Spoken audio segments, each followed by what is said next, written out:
It's a bit of a give and take because I guess it's considered an entry point into industry, which makes a lot of sense to me. I think a lot of show business is like that, unfortunately. You're tuned into Bite Sides of Nerdy with Amanda Teo. This is the podcast where we aim to serve you just a taste of the fandoms and franchises our guests are just simply obsessed with. Whether you're here to gush over your faves or simply looking for something new, we're just so excited to have you. So sit back, relax, and let's get nerdy.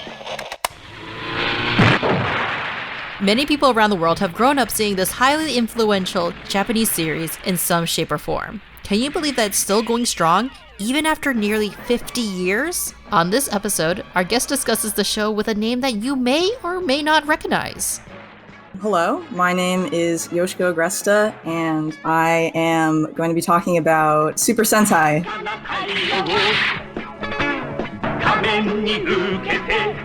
So, Super Sentai is one of the more famous entries in the broad sweeping tokusatsu genre. Tokusatsu meaning special effects, basically, in Japanese. It refers to the genre that includes things like Godzilla, Ultraman, and Super Sentai. When you think about it, people think about practical effects, actors in suits, transforming heroes, walking around on a big miniature set looking like a city, destroying buildings, stuff like that, big explosions. But Super Sentai is a particularly special one to me. It's kind of like my jumping on point for the genre. The Super Sentai series is a yearly series broken down into seasons. These days, the seasons are approximately 50 episodes long, some more, some less. And each year starts with a totally new cast, totally new setting, a completely new theme and everything. And it's been doing that since 1975, beginning with Himitsu Sentai Go Ranger.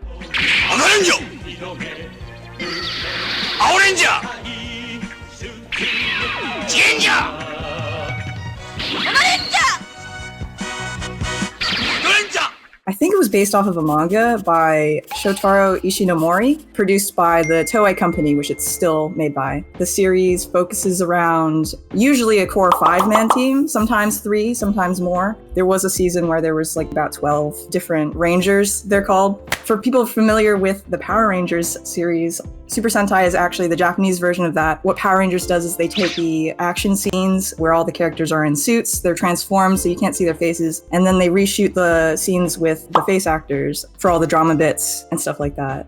Power Rangers has sort of taken off with its own thing. I haven't seen a whole lot of it, but there's way more continuity. There's a lot of nods to previous seasons. And a lot of times the story will change just because they sort of work in a way that they're able to do that, which I think is pretty cool and impressive. Super Sentai, however, you can really hop into whatever season you want and be totally fine. Like, it's usually totally fresh, totally new. There are crossover events that happen usually on a yearly basis now, where it's handy to know previous teams, but you super don't have to. Super Sentai is hilarious, but I have to say that they really do dual wield the hilarity and the extreme genre. Like, there have been many times where I've laughed and then immediately started crying because something horrible has happened. It is a show that is geared towards, I don't want to say like 10-year-olds, which is all right for me because that's the kind of stuff that I enjoy. It's probably one of those shows that is aware that, the parents have to sit through television with their kids, so they try to make it bearable for adults, I would say, interesting for adults. It's not always super easy getting into Super Sentai. So how did Yoshiko get her start? So I started with a Versus series, which is like a weird series to start with. It's called Kaito Sentai Lupin Ranger versus Keisatsu Sentai Pato Ranger.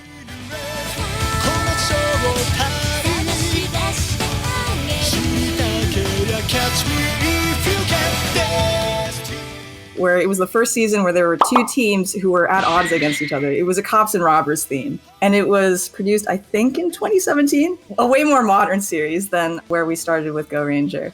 So, you really could hop in anywhere. It just depends on, what you're interested in. A friend of mine was like, Yoshiko, you love Phantom Thieves. You gotta see the season. And so we watched it, and it was a ton of fun. And since then, I've been basically working through the entire list. There's about 48 seasons right now. We are looking towards the 49th next year with the 50th anniversary, but I've seen most of them at this point.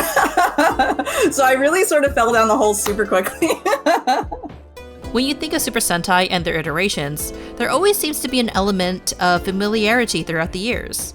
Super Sentai is really fun for me, who is a person like that really enjoys picking apart how a story is formed. Like it really relies on archetype and formula, both in the characters, but also in how the episodes are formatted and also how the seasons are formatted. The red guy, he gets a lot of the spotlight. He's sort of the guy that stands in the middle, sort of the heart of the team. Everybody crowds around this dude, the driving force of the season. There are a few exceptions. Red is also not always the leader of the team, but they're usually the face, I would say. The face of the team, the face of the season. Very common other archetypes are like the Blue Ranger, who is stereotyped as smart. I think Blue Rangers can also be a little bit mean, or they're kind of like the big brother or sister, because there are quite a few female Blue Rangers as well. I would classify yellows as having a lot of heart. Greens are kind of silly. They didn't used to always be. They used to be kind of like blues. Pink is usually the girl. I like to joke around with my friends that it's violence pink is the color. Pinks always have like such a violent streak to me in them. Like if it's not immediately obvious, it's hidden under there. They want to kill at all times.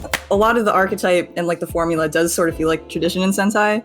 While Super Sentai is a force of positivity, there have been a bit of downs in the series, unfortunately.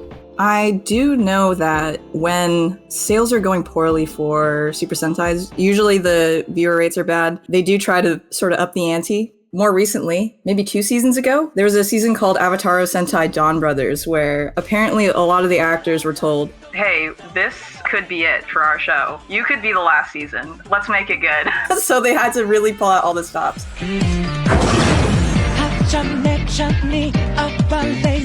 They actually rehired on a pretty famous writer for the show, Toshiki Inoue, I think his name is. People really like his work, myself included. Just to make one of the most buck-wild seasons of Super Sentai, they introduced the first male Pink Ranger, which I'm absolutely certain was to get some press. They just did everything, but the show ended up really great, and it was a total spectacle, and now we've had 2 seasons since then, and 1 more in the works, so it was obviously a success. The downside to the show being reset every year, I suppose, is that what Super Sentai does is that a lot of times they'll get actors and people who are working on the show who are sort of new to industry. So they work them extremely hard for maybe less than what they could be making elsewhere. You know, it's a bit of a give and take because I guess it's considered an entry point into industry, which makes a lot of sense to me. I think a lot of show business is like that, unfortunately. This is a series that people definitely care about. A lot of former actors who got their start there are always trying to get back. They want to give as much to the show as possible, it seems like, and to the fans, which I appreciate. Recently this year, there's a famous actor, Yuki Yamada, who was in Godzilla -1, actually. He originally started during Kaizoku Sentai Gokaiger, which was a season of Pirates. He was their Blue Ranger, and he recently this year came back for a guest role. You see things like that every now and again. It makes me think that people do have fond memories of working on the show, even if it's very hard. Some more than others, definitely. Regardless of how you may feel about Super Sentai or even the Power Rangers, they have definitely left an impression on their audience. There are a lot, like an incredible amount of references to Super Sentai in Japanese media. Everywhere you go, like, I feel like a lot of anime. Can't think of any examples off the top of my head, but I feel like there's often like a 5-man individually colored team like that shows up and big explosions happen, or you see like a combining robot in something. Globally, there have been so many Super Sentai adaptations. I believe Korea has their own adaptation. They might also be called Power Rangers. The US has Power Rangers, and from that, I'm sure our media has parodied that over and over again. There was actually like a really sneaky one in Tears of the Kingdom, I think, the Legend of Zelda game. There's like a team of Zora, and they all have different colors, and I only noticed it because one of the Zora had a color that I hadn't seen on anyone else before, and then I looked at them standing together, and I said, that's a team of Sentai if I ever seen one. Man, the red guy's even standing in the middle. Like, what are we doing here? They're hanging out in town. Now that you're hyped and ready to join the team, where does Yoshiko suggest you start your marathon? Yeah, if people want to get into the series, like there's so many themes and like so many different seasons that I think really if you just do it like a Google search of like Sentai season with this theme, like if you want animals themes, if you want cars themes, there's like 4 car seasons, like 3 ninja seasons, there's like 4 dinosaur seasons. If you want a space season, there's a season about constellation themed guys. King Osier, which is actually the first running season that I started with.